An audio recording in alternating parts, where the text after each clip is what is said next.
Hello and welcome to a discussion on long-term capital investment decisions. After viewing this video, you will be able to do the common analysis to determine if funds should be invested long-term.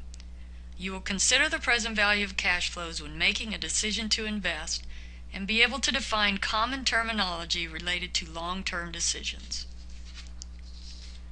Long-term capital investment decisions require significant funds to be committed for more than 1 year. Investing long-term in assets for a business is similar to making any other investment decision. All investments have risk. A low risk generally gives a lower return. A high-risk investment generally gives a greater return. The objective of the investor is to make the best investment with an acceptable level of risk. The owner must determine if it is better to make investments in their own business or make investments in other assets or other companies. Long-term capital investments are made for a variety of reasons. Investments are typically made in an asset that is expected to generate future cash flows. Capital, otherwise known as money, invested in a long-term asset is also called a cash outflow. Cash outflows are required to purchase inventory, finance receivables, and pay for operating costs associated with the asset. The cash outflows are expected to generate cash inflows such as higher revenues, lower cost, selling inventory, and collecting receivables. A good investment will have higher cash inflows than cash outflows and will generate a positive return. The investment must earn more than the cost of using the money. The percent return the company desires to earn on the investment is referred to as the discount rate. The owner or the management team determines the discount rate. The cost of capital is the average interest rate the company has to pay to borrow money. For example, an owner that borrows $25,000 at an interest rate of 8% has an interest cost of $2,000 each year. The owner must believe that more than $2,000 will be earned using the machine if they're going to borrow the money to purchase the machine. The discount rate should be more than the cost of capital in order for an investment to be profitable. The phrase time value of money means there is a value to having money today. Money held today can be invested to earn more money in the future. A dollar that is not spent today can be invested to earn more dollars now. The word present value means the amount of future cash flow is worth today. How much of future cash flow is worth today depends on the rate of interest the cash flow is expected to earn. A higher rate gives a lower present value.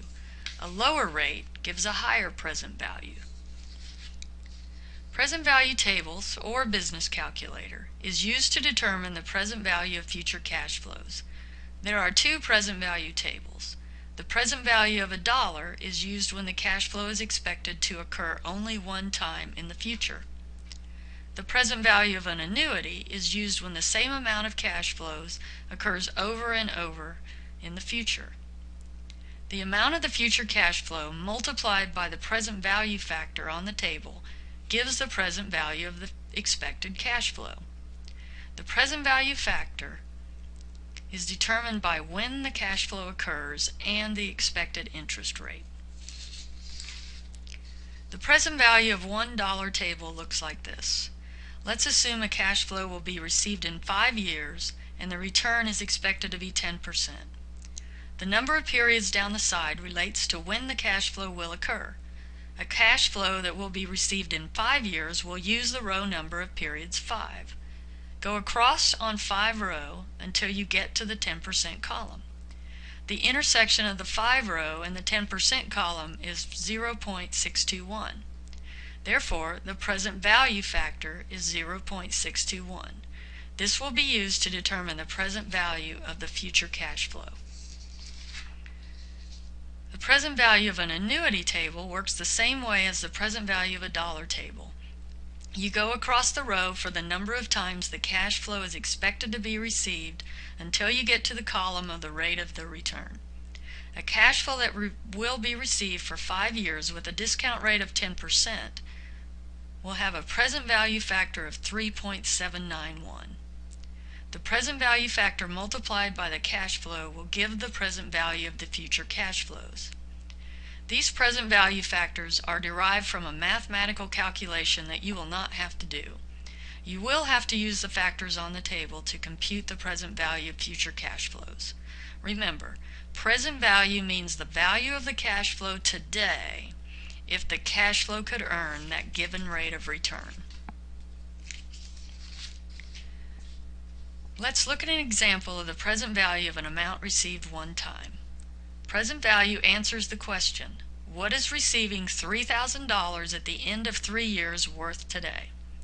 Having the money today means that it can be invested and earn more. You can have less today and invest it and get to the same $3,000 in 3 years. How much would you need today depends on the amount you expect to earn. So you have to make an assumption of the rate you will earn. In this example, the discount rate, or the rate expected to be earned over time, is 8% annually. The present value of $1 table factor for 3 years at 8% is 0.794. The $3,000 is multiplied by the present value factor of 0.794 to get the amount you could have today, invested at 8%, and end up with the same $3,000 at the end of 3 years. So if you earn 8%, having $2,382 now will grow to become $3,000 in 3 years. $2,382 is therefore the present value, or the amount that $3,000 in 3 years is worth today. If the interest rate earned is different, the present value will also be different. If you can earn 12%, a higher rate, you can begin at a lower dollar amount and still get to $3,000 at the end of 3 years. The present value factor for 3 years and 12% is 0.712. Starting with 2,136 and earning 12% over 3 years will get you to the same 3,000. Therefore, the present value of 3,000 in 3 years is 2,136. The present value amount is the amount today invested at the given interest rate that will get the same amount you could receive at that point in the future. The present value of an annuity works effectively the same way. An annuity is an amount of cash exchanged more than one time.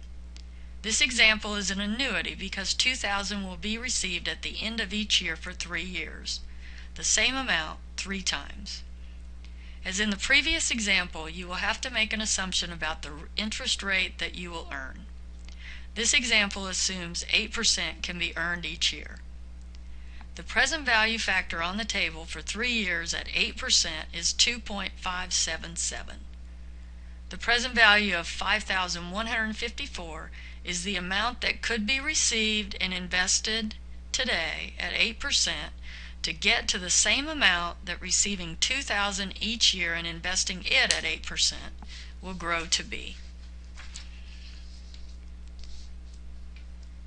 Let's test it out to see if it gets to the same amount after 3 years. Investing $2,000 at the end of the year for 3 years at 8% will grow to be $6,493.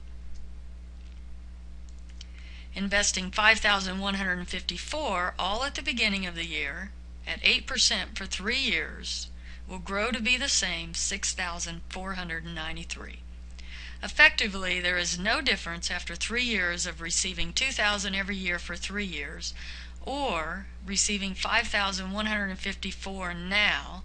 If both are invested to earn 8%, they will both end up at the same amount in 3 years. Therefore, $5,154 is the present value of $2,000 received for 3 years. The net present value method allows an investor to make a decision that involves cash flows paid and received at different times by considering the present value of all the cash flows at a given rate of return. Only relevant cash flows are used in the analysis. Relevant cash flows are cash flows that will be different if the investment is made. The net present value method organizes all the future cash flows and computes the present value of cash flows. Using the present value of cash flows allows cash inflows and outflows that will occur at different times to be compared consistently, apples to apples, in today's dollars. In this quick example, the money that is paid now is compared to money that will be received in 3 years. Putting both in the amount of equivalent dollars today allows for an equal comparison. The net of all the present value of cash flows tells you if the investment will give the assumed required return. A positive net number means the investment is expected to return more than the required return. A negative net present value means that the investment is not expected to earn the required return.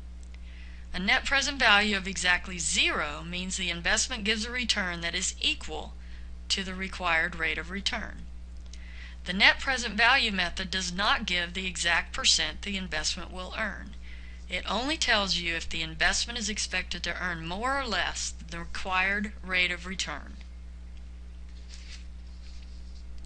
The internal rate of return is then used to compute a more exact estimated return on cash flows. The initial investment is divided by the net annual cash flows. Annual cash flows are those that will occur each year of the investment. This formula does not give a percent. This formula gives a present value factor. The present value of an annuity table is used to convert the present value factor into a percent. The investor will know the number of years the investment will provide cash flows. You then go across the table on the row that is equal to the number of years and stop at the present value factor that is closest to the computed value. The column you are in will be the estimated internal rate of return. The internal rate of return gives the estimated return from a cash flow perspective only. The simple rate of return considers all amounts that will be reported on an income statement. The difference is really only depreciation expense. The straight line method is used to compute depreciation. This formula does compute a percent return on investment. The last method for analyzing an investment is the payback method. The payback method tells the amount of years it will take to get the initial investment back with no return. The investment amount is divided by the cash flows each year to arrive at how many years it takes to get the investment back. The payback method uses an interest rate of 0. After viewing this video, you should be able to do the analysis to determine if funds should be invested long term. You will do this by considering the present value of cash flows. You should also be able to define common terminology related to long-term decisions. Please watch the next video, Long-Term Capital Investments Part 2. Part 2 will walk you through a complete example. Thank you for being prepared for class. It is much appreciated.